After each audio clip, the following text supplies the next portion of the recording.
Hey everybody, welcome back to another episode of Getting Buzzed. I'm Dustin Brackett, CEO and founder of Hive Digital Strategy, and with me as always is Michael Tebow. He's our business development manager, and That's it. Oh, thanks. this already? Yeah. Okay. Finger I guns. was going to give you another title. Hey everybody, thanks for tuning in.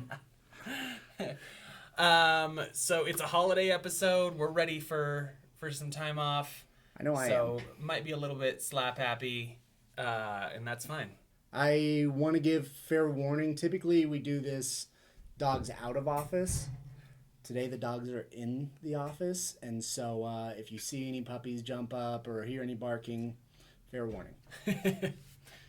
And so today, as always, we're drinking something local. We're going hard. We got a little pony keg. Going hard. We got the Christmas ale from Breckenridge Brewery. Yeah. And I've never had this one, but I thought it was odd to come in and see you doing keg stands at like 8:30 a.m. Especially on a pony keg. Like a full-size keg, Right. like that'd be fine. Yeah. But like... And there was nobody else here, and I was just like, you really missed your fraternity days. Yeah, I mean... But it was impressive, right, to be doing a keg stand by myself on a pony keg? Impressive, concerning, however you want to put it. Well, so with it being the end of the year, 2020 right around the corner, which sounds so weird, we're talking marketing strategy. And, you know, I know it's on the front of a lot of people's minds, you know, with the new year, what are you going to do to drive more website visits, more leads, more revenue? And it all kind of comes back to a solid strategy. So that's where we're going to kind of talk today. With that, I think that really the first step is kind of looking back, right? Like, Well, can we take a second and no. cheers? Okay. Here's to 2019, yeah? Ooh, and to 2020. To a better 2020. All right. Little Christmassy. Tastes like the holidays. Sounds like some alcoholic holidays. But so getting into kind of the marketing strategy and developing that for 2020, really the first step, like I was saying, is you kind of have to look back, right? Like you can't, everyone's looking forward, you know, 2020's here. But looking back and starting to think about, okay, what did we do in 2019, even 2018? What was successful, what wasn't successful, and why? I think is the biggest first step. Yeah, I mean, I agree. I think to build a solid strategy, especially if you've got data and information, like, you want to use that. You don't just want to be like, oh, we've done SEO, we know what keywords we've ranked for, but we're just going to come up with new keywords for 20. Like, you want to look at that. You want to see, like, Right. did social media work for us? Do we want to spend time there? If it didn't, don't do it in 2020. Or, you know, like, you really want to base your decisions off of what did work and what didn't work, and know where to spend your time and money. Yeah, I think that's a big issue that a lot of businesses face is like they're not really tracking much. They're not really paying attention to, okay, what's actually driving leads, what's actually affecting the bottom line. And so really kind of, I think a lot of businesses struggle with, okay, what was successful? Like, how do we even know that? Yeah. And I think that's where you really audit everything that you're doing, everything from social to email to landing pages to your website and kind of everything in between, right? Right. And then so from there, I think it's diving into competitors. Like, this is probably something that a lot of businesses did when they first started, right? They're looking at like, okay, where do I fit in the market? You know, where do I want to play? Who do I want to compete against? Right. But I think it's something that you have to do every year, and starting to think about, okay, who are my top competitors and what are they doing? And so doing that same kind of analysis that you just did for Yourself. Yeah. where you're looking at, okay, what did we do this year, 2019? You know, what was successful, what wasn't successful, where are areas for growth? Doing that for your competitors is also a big deal. And Yeah. thinking about, okay, so we, you know, like auditing their website and SEO and content, so blogs, downloadable content, things like that, their calls to action, their social, their email, if you're like on their email list, like all of those are great places to start and think about what is the market doing, right? Yeah. Well, and I think like doing that competitive analysis can also take place if you haven't been collecting a lot of data and you don't have all the analytics that you possibly need. Doing that competitive analysis can oftentimes give you that low-hanging fruit of what aren't my competitors doing well. That's where I want to focus. Or what are they doing well and where is some of the market share that I think I can take from them. And if you're a startup and you don't have any of that information because you've never really done it in the past, again, getting that competitive analysis is crucial for you. So again, I mean, you're able to see what they're doing well, what they're not doing well, what you want to kind of base yours off of.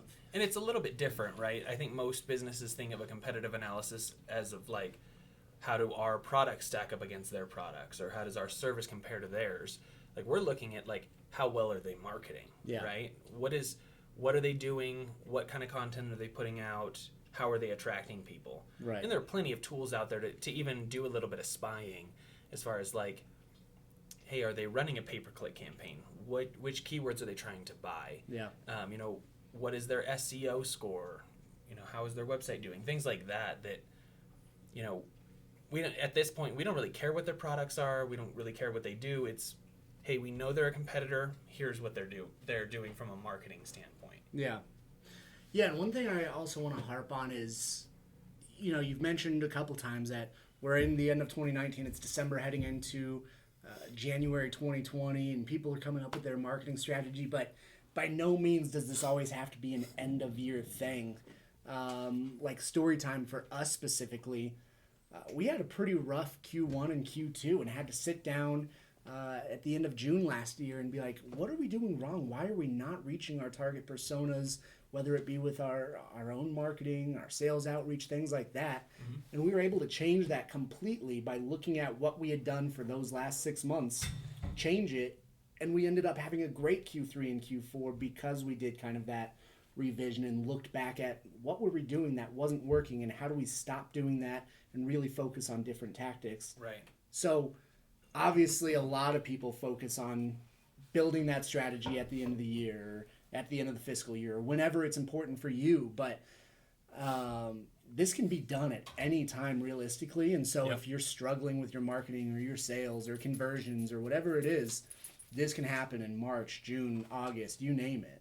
Right. I think that's a great point, that this shouldn't just be a one time a year that you're thinking about this stuff. Right. Because like you said, what happened with us, and it kind of segues into the next piece, is we were really focused on the wrong persona at the wrong time. Yeah. And so, you know, the persona in the industry that we were targeting in Q1 and Q2 had no interest in talking to us in Q1 and Q2. Yeah. And so we made that mistake, and if we wouldn't have shifted, like, the year would have been much different. Totally. But that does kind of segue into personas, and I think that they're one of the most like underutilized pieces in marketing because it's not sexy, right? Like, you're not actually producing a piece of content, or it's not a new page or a new website or a new product. Like, you're literally just talking about like, let's build a fake person. Right. And you know, I think it gets forgotten about a lot, and like people will build them one time, think it's so great, and then forget about it. Right. And so I think really starting to dive in with your strategy to, okay, who are the people that we want to target and when? Because that's what we did, right? That's where we made a mistake in 2019. Is we had our personas, we knew who we wanted to talk about, and we go through them pretty frequently, but we didn't really think about seasonality. Yeah. And we didn't think about, okay, yeah, so that persona that we targeted in Q1 and Q2 are our primary persona. Like, that's who we want to work with. We know this. It's the perfect fit for us. Yeah. But they want to talk to us in Q3 and Q4, not Q1 and Q2. Right. And so with your strategy, like, you should be auditing your personas and thinking about, okay, who wants to talk to us? Why do they want to talk to us? And what does timing look like? Mm-hmm. Yeah, and I think realistically, kind of like you said, it's not sexy per se, but it's so necessary. And a lot of people, even if they do kind of that persona development, they do it in kind of a lackluster, like, we work with manufacturing. Right. We work with CFOs. We work in the financial industry. We target women over 35. Right. Yeah. And it is so bare bones and generic that, like, again, you're not meeting them where they want to be met. You're not producing the content they want to see.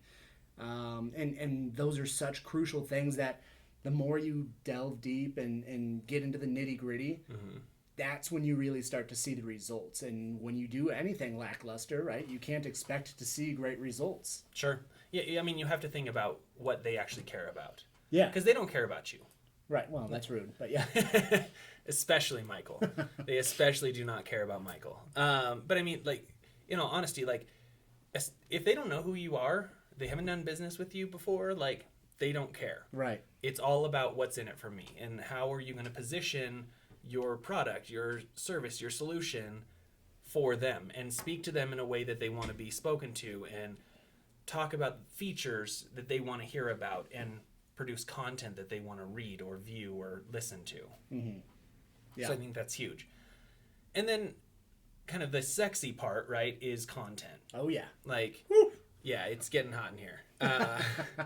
But like thinking about, okay, once you have your audit of, okay, what did we do this year? What was successful? What wasn't successful? Why? What are my competitors doing?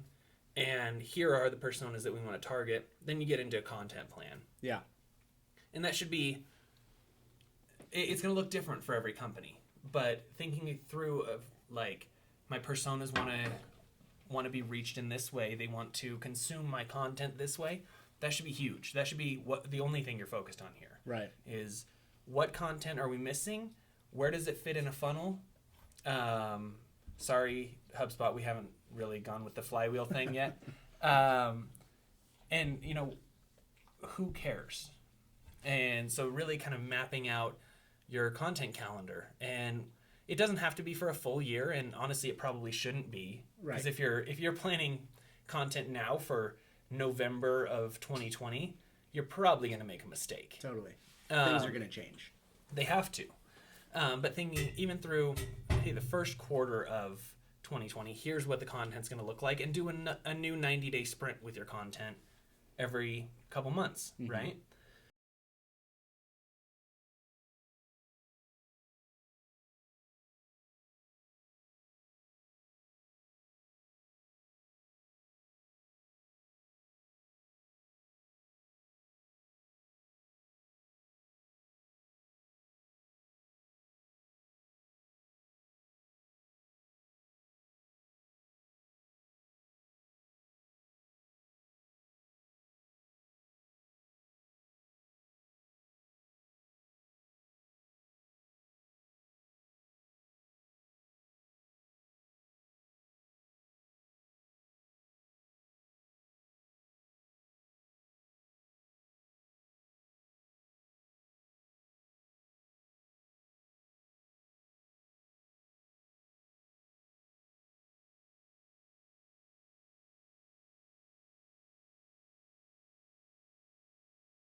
Or the expertise or whatever Right. to actually fulfill it, Yep.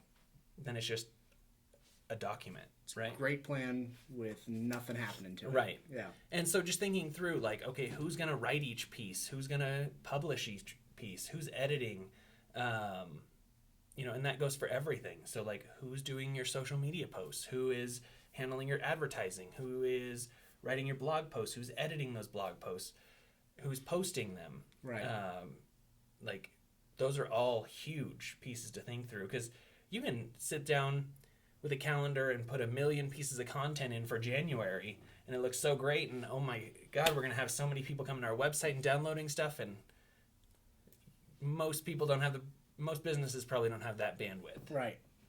Yeah, and I mean, kind of going back to it, like, obviously you need the content plan and then the execution plan to then produce all that content.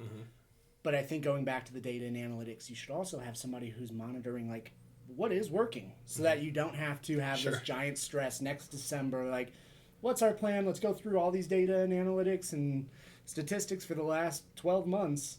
Like, as you're going on, keep developing that strategy, keep working on it to be like, our blog is working fantastic, especially blog posts that are 500 to 800 words because nobody's reading the longer ones. Right.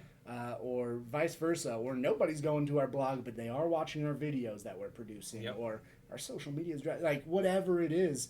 If you're tracking that thing, keep evolving that strategy, but at the same time, like, if you just let it go without following any of that stuff, again, you're doing things just to do things. You're not doing things with the strategy in mind. Right. There's no purpose. Yeah. And I think that's huge. And a lot of marketing managers, I think, just get caught up in, I have to do things, right? I have to produce content. I have to be on social. I have to be posting a blog post. I have to be sending emails. But are those actually the most effective ways to reach your target personas? And like, we see it all the time. Like, hey, we want to do a lot of blog content for you. And then we find out, hey, nobody's reading this. Right. That's not where people want to consume. Right. And you have to shift. And I think that's another reason why you just don't make out a year content plan. Totally. Like, I think 90 days is the max.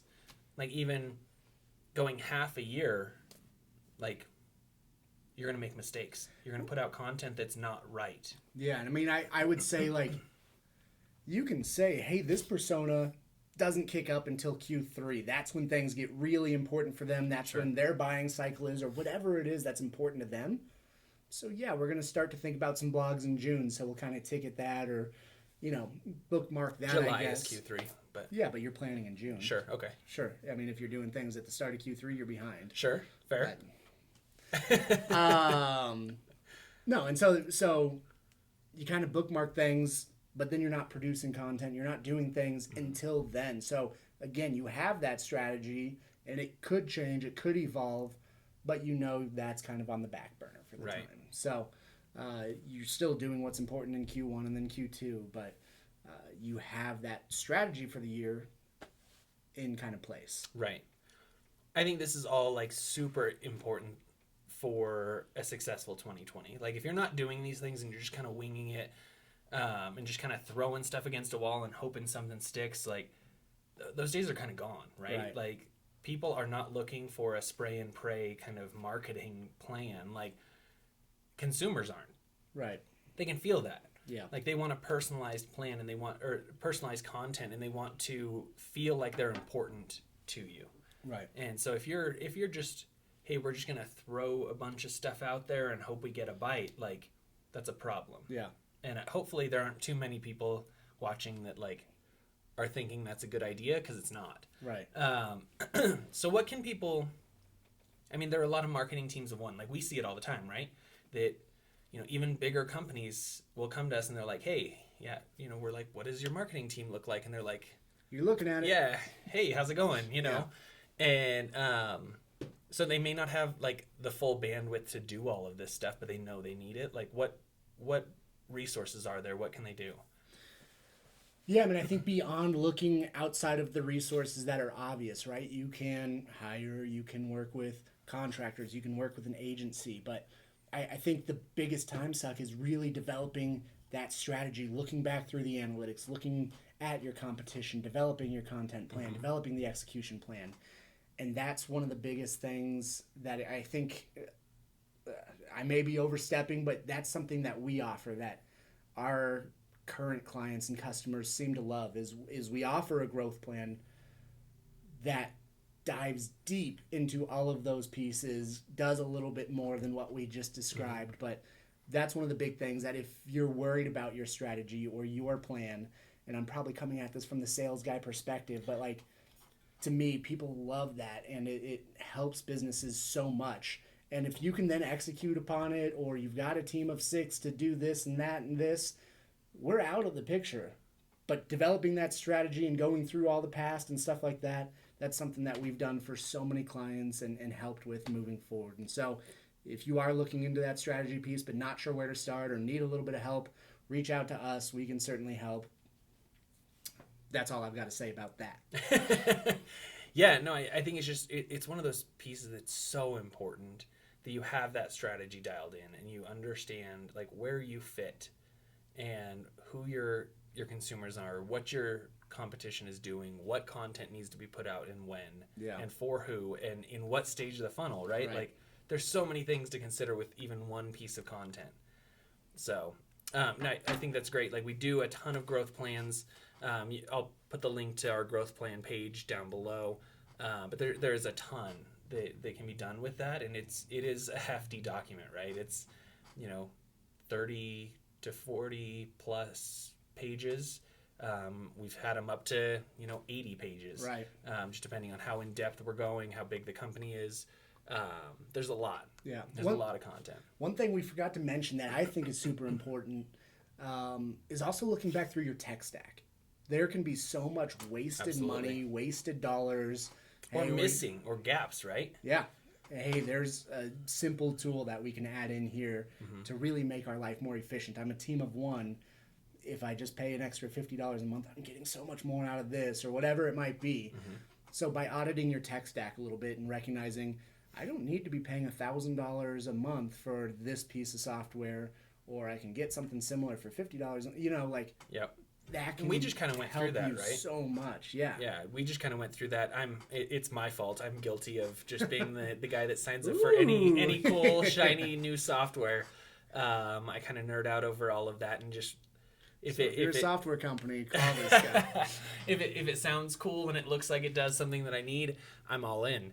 But yeah, consistently I have to like pull myself back and like go through that and be like, oh, I'm spending an extra $1,000 that I didn't realize I was spending, or like I probably shouldn't be spending that because I'm not using it, right? And I think that is a big deal. And then on the flip side of like you were saying, those gaps, like there's so many great tools out there. There is no all-in-one. That's not a thing. Unfortunately, that's not a thing. You're not going to find some marketing magic software that does everything that you need. It's just it doesn't exist. But really thinking through how they work together and what each tool does for you and why it's important. Right. I think that's how you sell your boss on a new software. But then also the other side of like, hey, let's cut this, let's save that $300 and put it towards advertising or some extra content or whatever. Right. Because it may not be necessary. Yeah. Totally. Well, cool. And then the last segment of the podcast is How's the Buzz? I know this one. I know this segment. Oh. We've done this. Okay, so the beer is pretty good. No, it's probably a little heavier. Like this is what I think of when I think of like a winter beer. It's a little heavier. Yep. Which isn't typically my style, but as you can see, I've done all right with it. Had no problem getting it down. Sure. So I don't want to knock on it at all. I think it's a good beer. It's a smooth beer. It's just heavier than I typically like. Yeah, I thought it was good. It's not something that I would have normally ordered, and so Yvonne showed up with this one day and was just like, "Hey, here's for the podcast. I got this pony keg." Yep. And I'm like, "All right, it's Christmassy. Let's go with it." Right. But it's good. I think it's. I'm more of an IPA guy, so it's a little heavier than probably you drink. Sure. So that didn't bother me. I think I don't know that I'd order this in like June. Fair. Yeah, that's what I'm saying. Winter beer. Yeah. Yeah. You get it. We get quarters and seasons and months. Absolutely. We're guys. Well, thanks for tuning in. We'll have another episode in 2 weeks. We're going to be doing it every 2 weeks through 2020. It's part of our content strategy. It's in our content plan. Bingo. And you and I are executing. That's it. Oh. Make sure to tune in, like, subscribe, and we'll see you next time.